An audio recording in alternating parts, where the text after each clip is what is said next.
The Saviour Demetrios.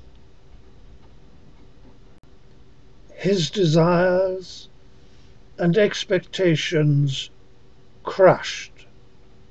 He'd thought that he would startle the whole world, reverse the shaming humiliation of the time of the great defeat, Magnesia, make Syria a power once again, with her army and her fleet, her castles and her riches. This had been his vision, the groundsheet that he spread to comfort him in exile. He had been unendingly piqued at Rome, chatting with his aristocratic friends, when they suggested, hinted at, nothing more. After all, he was the son of a king.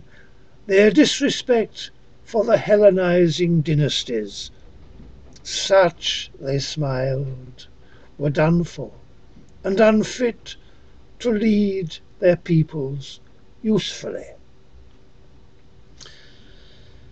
He'd turn away, insulted, these insinuations echoing in his ears, revolted by their levity, determined that he'd prove them to be wrong. He would work and act and everything. He needed to get away from Italy, to reaffirm his purpose, to do whatever must be done for his people in the East. Syria, Syria, he longed to be in Syria. He had left his country when a child.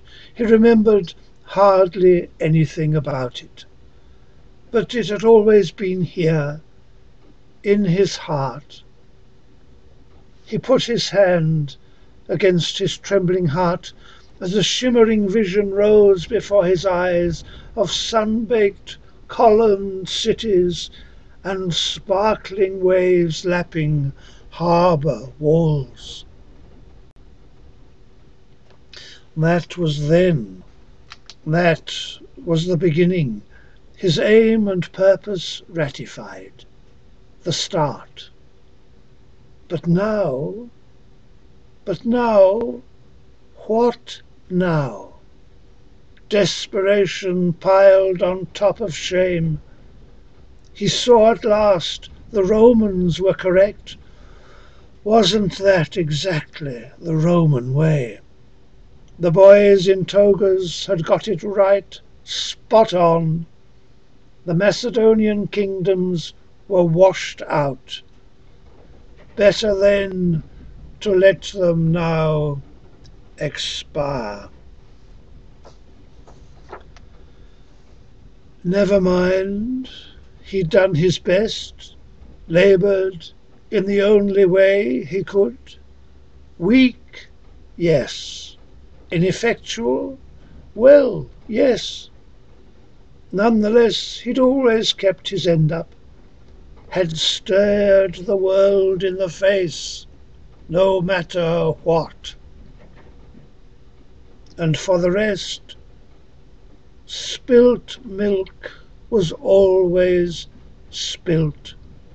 It wasn't his Syria anymore, taken over by sharks and money grabbers.